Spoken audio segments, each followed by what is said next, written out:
What is up YouTube, my name is John and today I will be reviewing the newest album from the deathcore's rising stars Lorna called Immortal.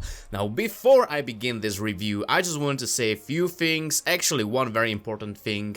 Now, you might know that the singer of this band, CJ, got actually kicked out of the band. Yeah, there has been a lot of stuff, floating around the internet about this topic, but I won't be talking about that at all in this review because I just don't feel like I'm in any position to judge any of the people involved in this. So we're just gonna get on into the music. I'm gonna talk about the vocals obviously, but I'm not gonna get into this topic. If you feel like discussing that down in the comments, then go ahead, I won't stop you, but right now it's finally time to dive into this album, Immortal. Alright, so this album opens up with a title track named Immortal obviously, and the intro there sounds just taken straight from a demonic summoning, and once the blast beats hit, you're not gonna want to leave this ride since Lorna has a lot of offer here, and it's already way beyond standard deathcore that you're used to, just breakdowns and stuff.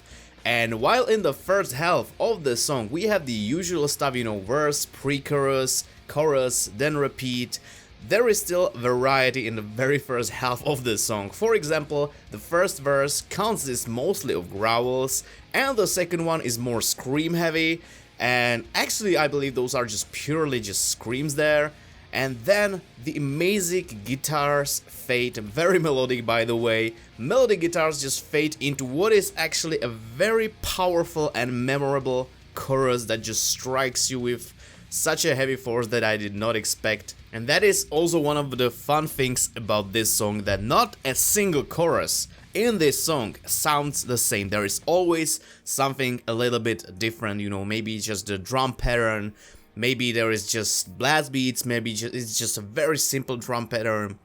There is always something changing, and I really like that. And just when you expect the breakdown to hit your face like a goddamn steam train, you get an insanely melodic solo that just blows you away instantly.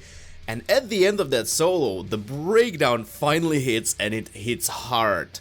For the first time. For the second time, it hits even harder now. That is something that Lorna just do absolutely perfectly.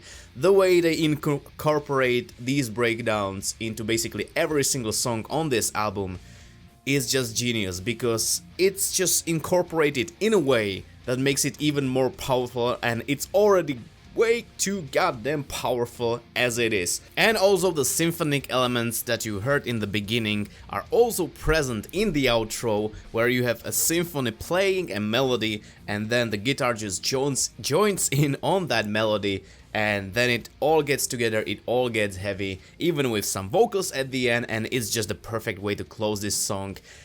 Yeah, what a banger to open up this album with. Now the second song, Death Portrait, keeps the melodies and the symphonies and also the intense chorus, but this time it leans more to the blackened deathcore feeling.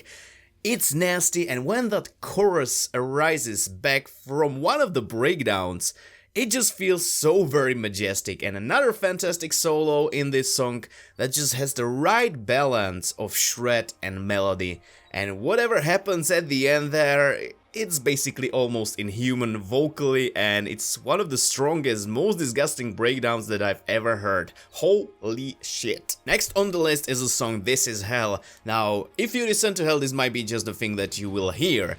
And the vocal switch-ups in this song are absolutely crazy.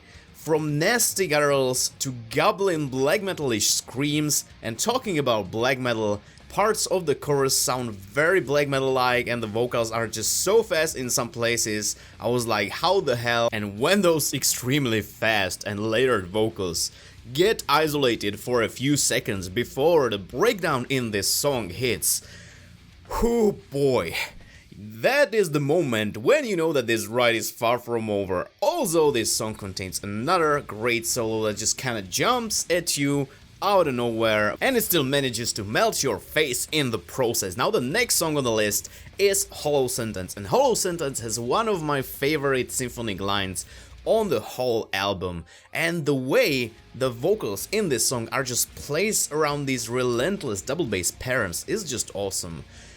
Has this one another melodic yet heavy chorus? Yep, guessed it right, but this time we get straight to the breakdown after that. In the first seconds of the breakdown, I was like, the breakdown in this one starts kinda in a way that is a little bit too similar to some of the others on this record, but the way it progressed forward vocally and musically, the way the riffs were structured and vocals again kept on changing, it really made it stood out for this song, and it didn't actually feel like a copy pasta, so that is awesome. And then the amazing orchestra and choir just comes back, and then you're thrown into another face-melting solo. But yeah, when it comes to this solo, I've actually felt like this one was a bit too similar to some of the others that I've heard on this record, just a bit shorter, but it didn't stop me from enjoying this song to the max. You all got any more of these evil chants? Well, Warpath of Disease sure has them from the very first seconds of this song. Some of the machine gun tempo vocals here actually reminded me of Archspire, and that is always a good thing in my book.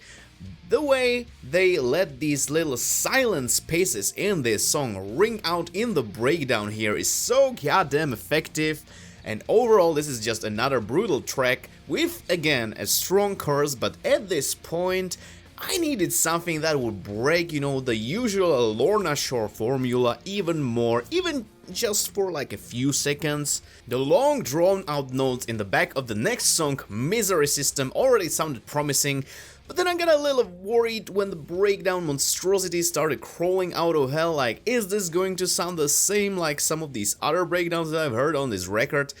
But again, the breakdown was structured so well and just gradually slowed down into a sludgy mess of death.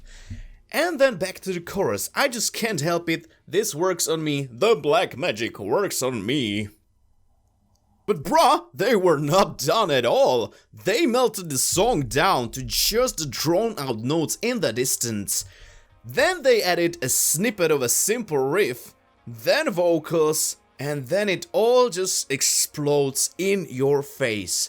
The best kind of slow heaviness, and the outro again, and just a few distant notes right there. That was fantastic. When I was talking about breaking the Lorna Shore formula at least a little bit, I was a little bit worried that it's not gonna happen, but thankfully it did happen in the next song that is named Obsession. Now, Obsession begins with ambient, almost post-metal sounding atmospheric guitar work, and this was the first time where I was really like, man, I wish I would have just a few moments in this song without the vocals, because the riffs and the atmosphere in this specific song really make it a standout track for me. Thankfully, the production and the sound is on point, so I can really pick out anything from all of these songs that I need, and it just really makes for an enjoyable experience to say the least. But I'm gonna say that I would love to hear a longer track like this from Lorna Shore, with some possible, ambient interludes, maybe even some spoken word thrown in for some atmospheric effect. This song is actually one of my favorites on the record, and I wonder if they are going to experiment with this kind of sound in the future, because I would absolutely love to hear that. King of Deception throws us back to the usual formula, but the ideas are still flowing in to make it a fun listen. And whatever vocally happened during the breakdown, I shouldn't be surprised at this point, but it still made my jaw drop to the floor. Oh, and that outro solo, the dual shred harmonic goodness was just so goddamn good. What a way to close this song.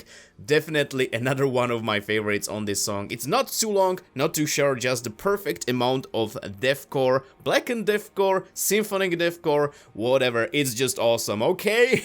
Now, Darkest Spawn sounds very apocalyptic, and again has a strong blackened feeling in places, especially in the chorus. Now, talking about the chorus, I got really reminded of one of my favorite Lorna short tracks, Flesh Coffin. That was actually my very first Lorna short track that I've heard, and it's still one of my favorites even to this day.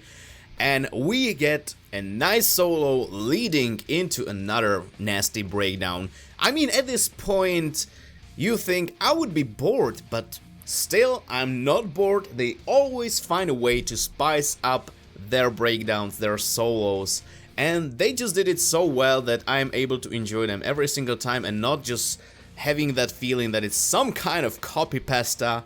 Lorna, sure, you guys are goddamn masters of deathcore songwriting, gotta say that. Now the very last track on this record, Relentless Torment, again flows on the apocalyptic sounding riffs and black metal influences, but it also shows you some very beautiful sounding orchestrations that break into a barrage of double bass goodness and a guitar melody following the orchestra.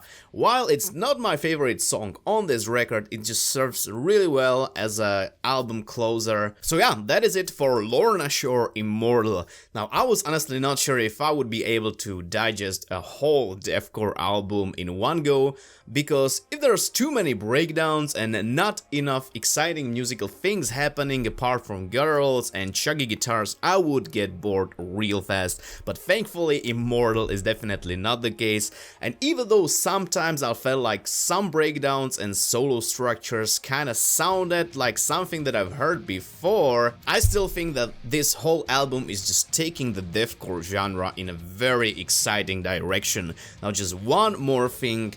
Even though the variety in vocals is quite big and you get everything from nasty inhuman gutturals and incoherent hellish sounds to goblin-like screams, I would really love to have at least one short instrumental on this album, something like what Shadow of Intent did on the latest album Melancholy. That was like a 10-minute instrumental track that was absolutely mind-blowing, and musically it was just superb. Because sometimes I just feel like it's important to let the music breathe, even just for a few seconds, you know. A good example of that is the very last part of the song Immortal, when, you know, the orchestra just kinda gets to bloom in its full force and then the guitar joins in. The vocals join in later, but for that moment when the vocals are not present in the song, I was like, yes, I would love to hear more of that, because throughout this whole album I had a feeling that it's a little bit overloaded with vocals. And yeah, I had a little bit of a hard time coming up with the final verdict for this album, but I ended up with 8.5 out of 10. So there is that, and you know, finding a deathcore band that has a unique sound isn't something that you stumble upon every day, but Lorna Shore are definitely one of those bands. So yeah, that is it for this review, guys. I hope you enjoyed me talking about the newest Lorna Shore album, Immortal. Let me know down in the comments what you think about this album, if you agree with me, if you disagree with me. Let me know down in the comments below. Hit the thumbs up if you enjoyed this video, and yeah, I will see you very soon in the next one. So have a nice day, evening, night, or whatever you have right now. Cheers.